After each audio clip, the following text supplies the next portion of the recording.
اعوذ باللہ من الشیطان الرجیم بسم اللہ الرحمن الرحیم الا الذین یصلون الی قوم بینکم وبینہم میثاق او جاؤوکم حسرت صدورہم ان یقاتلوکم او یقاتلوا قومہم ولو شاء اللہ لسلطہم علیکم فلقاتلوکم فإن اعتزلوکم فلم یقاتلوکم والقوا الیکم السلام فما جعل اللہ لکم علیہم سبیلا ستجدون آخرین یریدون ان یأمنوکم ویأمنوا قومہم کلما ردوا الی الفتنة ارکسوا فیہا فإن لم یعتزلوکم ویلقوا الیکم السلام ویکفوا ایدیہم فخذوہم واقتلوہم حیث ثقفتموہم واولئکم جعلنا لکم علیہم سلطانا مبینا۔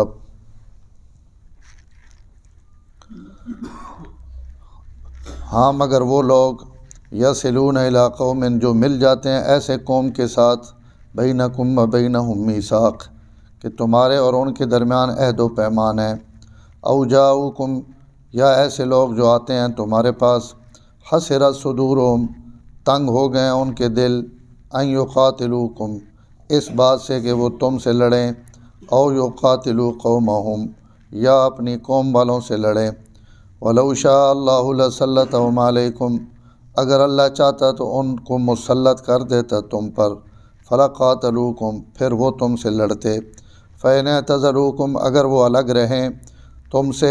فلم یقاتلوکم اور تم سے لڑائی نہ کریں، والقوا الیکم السلام اور تمہاری طرف صلح کی بات کریں، فما جعل اللہ لکم علیہم سبیلا تو اللہ نے نہیں بنایا تمہارے لیے ان کے خلاف کوئی راستہ، ستجدون آخرین یریدون ان یأمنوکم کچھ اور لوگوں کو بھی آپ پائیں گے دیکھیں گے جو چاہتے ہیں کہ تم سے امن میں رہیں، وَيَأْمَنُوا قَوْمَهُمْ آئے جاتے ہیں کسی فتنے کی طرف،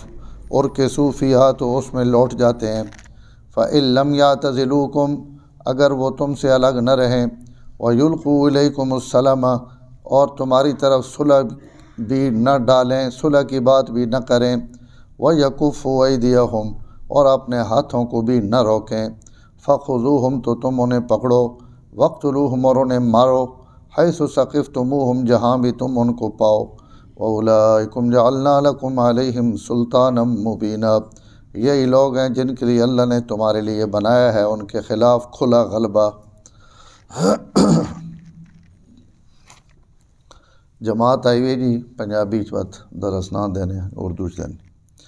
اس رکوع میں اللہ تعالیٰ نے 2-3 قسم کے قوموں کا ذکر کیا ہے اور ان قوموں کے متعلق 2 حکم پورے رکوع میں اللہ تعالیٰ نے بیان فرمائے ہیں، اور وہ حکم یہ ہیں کہ جو لوگ تمہارے ساتھ مسلمانوں کے ساتھ صلح اور معاہدے کے ساتھ رہنا چاہتے ہیں تو مسلمان بھی ان کے ساتھ صلح اور معاہدے کے ساتھ رہیں، اور اگر وہ معاہدہ اور صلح میں نہیں رہنا چاہتے اور تمہارے ساتھ چھیڑ چھاڑ کرتے ہیں، جنگ کرتے ہیں، تو تم بھی ان کے ساتھ لڑو، اور جہاں کہیں بھی وہ تمہیں ملیں تم انہیں قتل کر دو اور ان کے ساتھ جنگ کرو۔ کچھ لوگ ایسے ہوں گے جو آپ کے ساتھ براہ راست معاہدہ نہیں کریں گے جنگ کرنے یا نہ کرنے کا، لیکن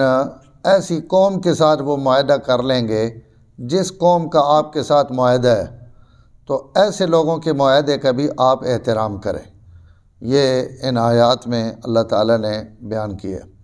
کچھ لوگ ایسے آئیں گے آپ کے پاس جو آپ کو صلح کا پیغام دیں گے کہ ہم آپ سے بھی نہیں لڑنا چاہتے، ہم اپنی قوم سے بھی نہیں لڑنا چاہتے، لیکن یہ ساری باتیں ان کی بناوٹیں ہوں گے۔ اگر انہیں کہیں موقع ملے مسلمانوں کو نقصان پہنچانے کا تو وہ اندر سے آپ کے دشمنی ہیں، اور وہ کافروں کے ساتھ مل کر آپ کو ضرور نقصان پہنچائیں گے۔ تو اللہ فرما رہے ہیں ایسے لوگ جو ہیں یہ آپ کو جہاں بھی مل جائیں آپ ان کو قتل کر دیں، اور میرا آپ کے ساتھ وعدہ ہے کہ ایسے بدماشوں پر میں آپ کو کھلا غلبہ دوں گا، اور فتح بھی آپ کی ہوگی، دلیل کے اعتبار سے بھی، جنگ کے اعتبار سے بھی۔ اگر وہ لوگ جو صلح میں نہیں رہنا چاہتے آپ ان سے جنگ کریں اور لڑیں۔ یہ تو آیات کا مختصر سا وہ ہے خلاصہ، لیکن اگر اس کو دوسرے لفظوں میں ہم کہیں تو یہ پورا رکوع یہ صلح اور جنگ اس کے قوانین پر مشتمل ہے کہ آپ نے دنیا میں کفار کے ساتھ کیسے رہنا ہے. پھر کفار کی چونکہ کئی قسمیں ہو سکتی ہیں، کئی کافر ایسے ہیں جو زہریلے ہیں بہت، مسلمانوں کو ہر وقت نقصان پہنچانا ہے، تو ان کے ساتھ کیا رویہ ہونا چاہیے. اور کئی لوگ جو ہیں وہ آپ کے ساتھ جنگ نہیں کرنا چاہتے ہیں، کافر اپنے کفر پر بھی جینا چاہتے ہیں اور تمہارے ساتھ بھی چھیڑ چھاڑ نہیں کرتے. تو آپ کو بھی ضرورت نہیں ہے کہ خواہ مخواہ ہر کافر کو مارنا ہے اور قتل کرنا ہے. تو مارنے سے تو کافر ختم ہوں گے نہیں زمین سے، اتنے ہیں. تو ان کے ساتھ بھی آپ کو کس طرح رہنا چاہیے، اس کے لیے اللہ تعالیٰ نے قرآن مجید میں مختلف جگہوں پر، یہاں یہ ایک رکوع ہے نام پارے میں سورۃ الانفال میں، پھر آگے سورۃ توبہ میں، اور 26ویں پارے میں سورۃ الفتح میں اللہ تعالیٰ نے صلح اور جنگ کے اصول اور قوانین قرآن مجید میں بہت سارے بیان کیے ہیں، اور حضور صلی اللہ علیہ وسلم نے پھر ان کی تفصیلات بیان کی ہیں. کیونکہ الحمدللہ اسلام ایک کامل اور مکمل دین ہے، اور ہر کسی کے، جس دین نے ہمارے لیے جانوروں کے حقوق بیان کیے ہیں اور حیوانوں کے حقوق بیان کیے ہیں، اس نے کون سی چیز پھر چھوڑی ہوگی. جو پیغمبر صرف گھونسلے سے ایک صحابی نے بچے اتار لیے کسی پرندے کے، چڑیا کے یا بلبل کے، اور وہ بڑے خوبصورت بچے تھے، ابھی اڑ نہیں سکتے تھے لیکن ان پر بال اور پر تھے. تو سفر کے دوران وہ درخت پر چڑھا نوجوان تھا صحابی، اس نے وہ سارے اس کے بچے اس کے گھونسلے سے نکال لیے اور چادر میں ڈال لیے. اب وہ جو اپنے پر پھڑپھڑا رہی ہے اور جناب چکر کاٹ رہی ہے، تو آپ صلی اللہ علیہ وسلم نے فرمایا کہ یہ کیا ہے، کیا ہوا ہے اس کو. تو انہوں نے کہا جی اس نے تو اس کے وہ بچے پکڑ لیے ہیں اور اٹھا لیے ہیں. تو اس نے چادر زمین پر رکھی، کھولی، تو وہ جو پرندہ تھا بچوں کی ماں، وہ ایک دم ان کے اوپر گری اور اپنے پر پھیلا کر اپنے بچوں کے ساتھ ان کو اپنے بازوؤں کے نیچے اور پروں کے نیچے چھپا لیا. تو یہاں دو باتیں پھر آپ نے ارشاد فرمائیں. ایک تو آپ نے اس منظر کو دیکھ کر مسلمانوں کو کہا، اور امت کے لیے، سب کے لیے، میرے اور آپ کے لیے بھی فرمایا کہ یہ جو چڑیا اپنے بچوں پر اس طرح گری ہے اور اس انداز میں گری ہے، یہ محبت دیکھ رہے ہو کہ ایک ماں کو اپنے بچوں کے ساتھ کتنی محبت ہوتی ہے. تو صحابہ نے کہا یا رسول اللہ بڑی محبت ہے، یہ اس نے اپنی جان خطرے میں ڈالی ہے. پہلے اوپر پھڑا رہی تھی، اب چادر کے اندر چلی گئی ہے، اب اسے یہ بھی پتہ ہے کہ میں بھی گرفتار ہو سکتی ہوں اور مجھے بھی اٹھا لیں گے، لیکن اس کے باوجود یہ اپنے بچوں کے لیے اپنی جان کی بھی پرواہ نہیں کر رہی. تو آپ صلی اللہ علیہ وسلم نے فرمایا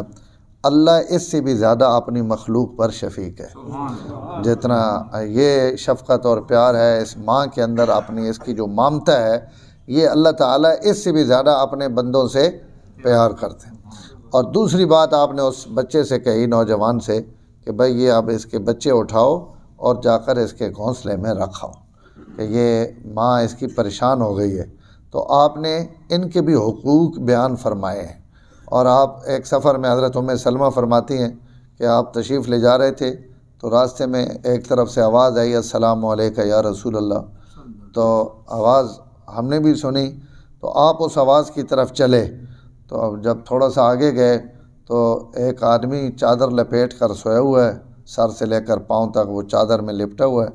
اور اس کے ساتھ درخت کے ساتھ ایک ہرنی بندھی ہوئی ہے.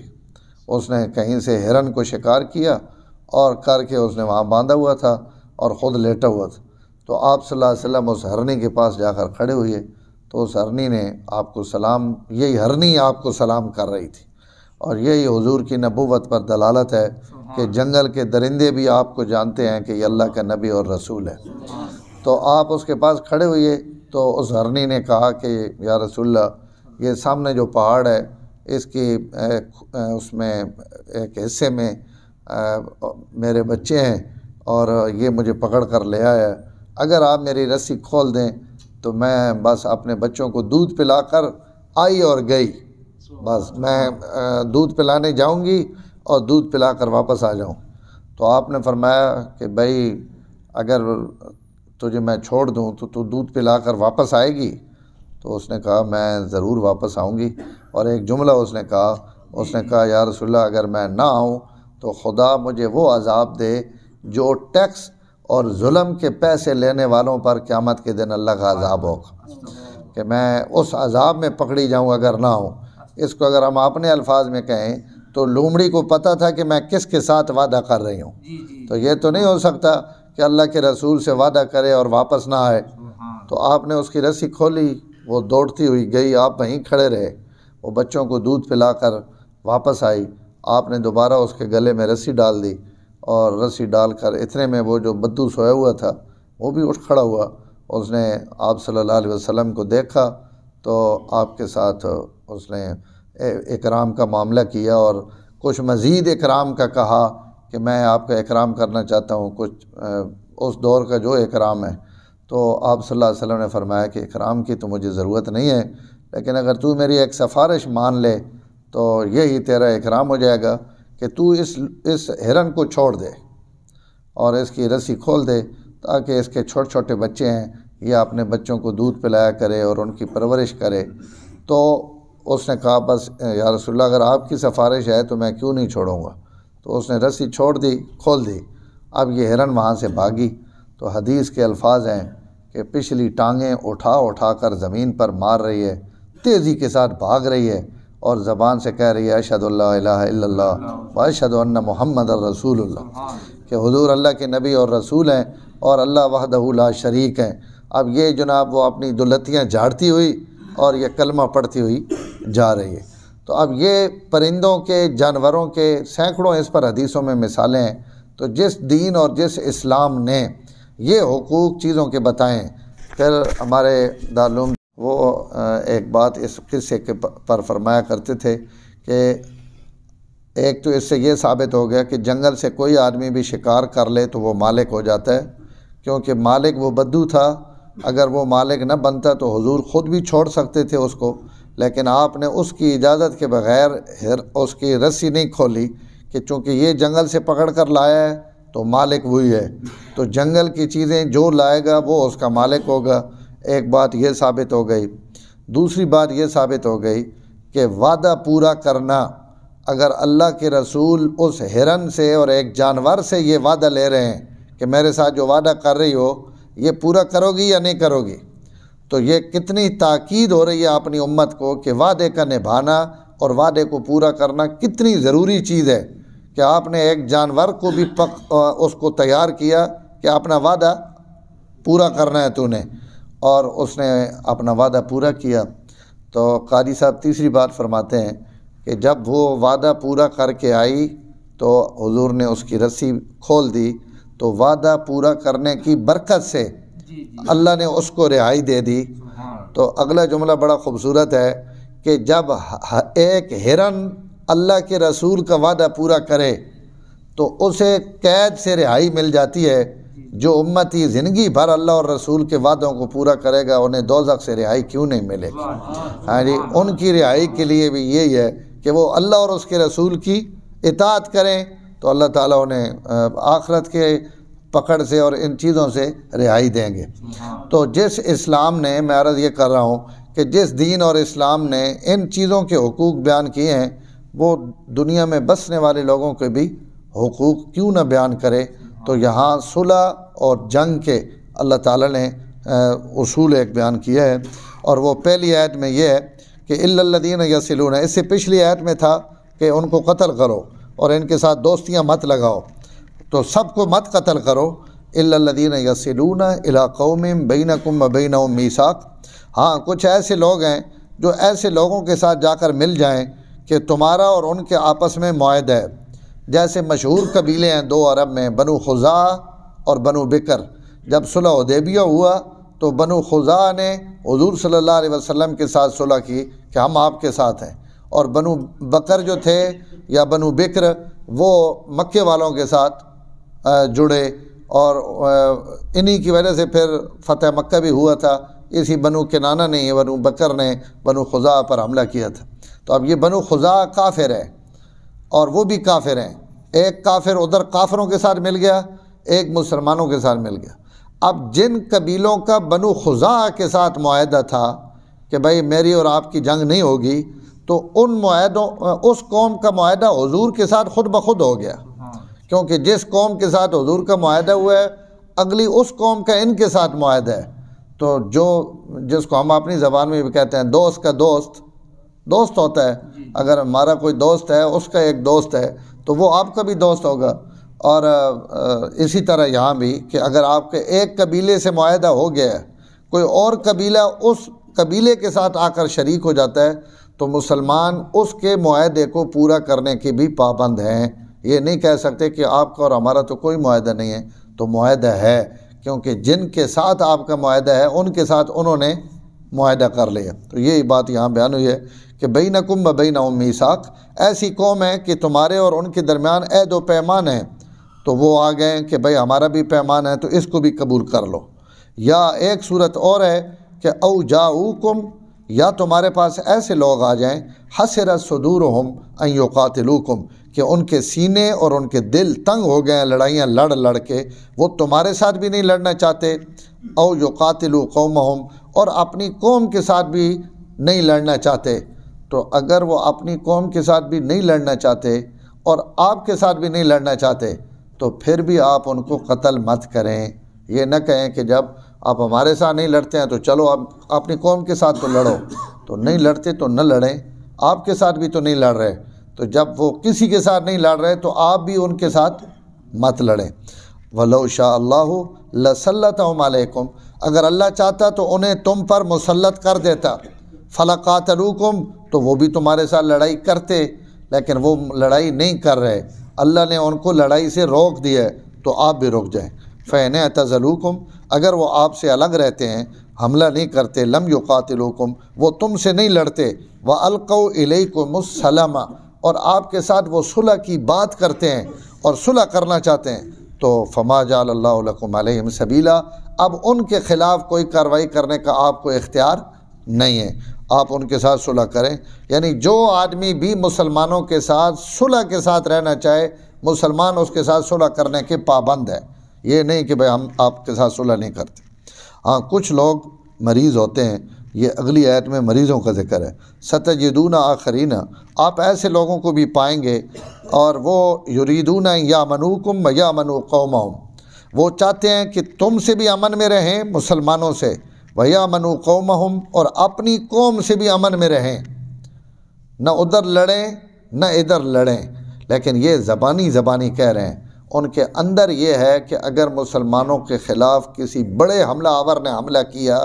اور ہمیں نظر آیا کہ یہ مارے جائیں گے اور شکست ہوگی، تو اس وقت وہ ان کے ساتھ کھڑے ہو کر تمہارا مقابلہ کریں گے۔ تو ایسے لوگوں کے دھوکے میں مت آئیں کہ جو اوپر سے آپ کے ساتھ صلح کی بات کر رہے ہیں اور اندر اس موقع کی تلاش میں ہیں کہ جب موقع ملے تو ہم بدلہ لیں۔ تو فرمایا کچھ لوگ ایسے ہیں، ان سزا آگے آ رہی ہے، کلما ردوا الی الفتنۃ، جب بھی ان کو فتنے کی طرف لوٹایا جائے، ارکسوا فیہا، تو اوندے منہ اس کے اندر گر جاتے ہیں۔ فتنے سے مراد اکثر علماء فرماتے ہیں یہاں کفر اور شرک مراد ہے، کہ وہ اپنے کفر اور شرک کے اندر پکے ہیں، ادھر ہی لوٹتے ہیں اور اسی کی طرف ان کا جھکاؤ ہے۔ فَإِن لَمْ يَعْتَزِلُوكُمْ، اگر یہ تم سے الگ نہ رہیں، شرارتیں کرتے رہیں، کسی کی مدد کریں، کسی کی جناب تائید کریں، وَيُلْقُوا إِلَيْكُمُ السَّلَامَ، اور صلح کی بات بھی آپ کے ساتھ نہ کریں، وَيَكُفُّوا أَيْدِيَهُمْ، اور اپنے ہاتھوں کو بھی نہ روکیں۔ یہ یلقو اور یکفو، ان پر کوئی نفی کا حرف داخل نہیں ہے، لیکن یہ حرف عطف کے ذریعے ان پر بھی نفی کا جملہ داخل ہے، اس لیے جو ہے وہ عربی گرامر یا علماء اور مفسرین کے دروازے پر ترجمہ پڑھنے کے لیے دستک دینے کی ضرورت ہوتی ہے کہ بہت جگہ اب یہاں لم نہیں ہے، لا نہیں ہے، کچھ بھی نہیں ہے، لیکن جو لم یا تزلو کم پر لم داخل ہے یہ سارے صیغوں پر داخل ہے، یلقو الیکم السلام ویکفوا ایدیہم۔ تو اب اس کا سیدھا ترجمہ اگر کریں تو بنے گا جو تمہارے ساتھ صلح کی بات کریں، جو اپنے ہاتھوں کو روکیں، فخذوہم، تو تم انہیں پکڑ کے قتل کر دو۔ تو یہ حکم تو نہیں ہے کہ جو صلح کرے اور ہاتھ روکے تم اسے قتل کر دو، بلکہ جو ہاتھ نہ روکے اور صلح نہ کرے اس کو قتل کرو۔ تو یلقو الیکم السلام، وہ آپ کے ساتھ صلح کی بات بھی نہیں کرتے، ویکفوا ایدیہم، اپنے ہاتھ بھی نہیں روکتے، جہاں موقع ملتا ہے حملہ آور ہوتے ہیں، تو فخذوہم، ایسے لوگوں کو آپ پکڑیں، وقتلوہم، انہیں قتل کریں، حیث ثقفتموہم، جہاں بھی تم انہیں پاؤ۔ ان کے لیے پھر کوئی رعایت نہیں ہے جو ایسے شریر لوگ ہیں۔ وَأُولَٰئِکُمْ جَعَلْنَا لَكُمْ عَلَيْهِمْ سُلْطَانًا مُبِینًا، یہی وہ لوگ ہیں جن پر ہم نے آپ کو کھلا غلبہ عطا کیا ہے، لہذا ہمارے غلبے اور ہماری مدد سے آپ ان پر حملہ آور ہوں۔ الحمدللہ رب العالمین والعاقبۃ للمتقین والصلاۃ والسلام علی سید الانبیاء والمرسلین۔ اللہم انک عفو کریم تحب العفو فاعف عنا یا کریم۔ اللہم انا نسألک الہدی والتقی والعفاف والغنی ولا حول ولا قوة الا باللہ العلی العظیم۔ صلی اللہ تعالی علی النبی الکریم وعلی آلہ وصحبہ۔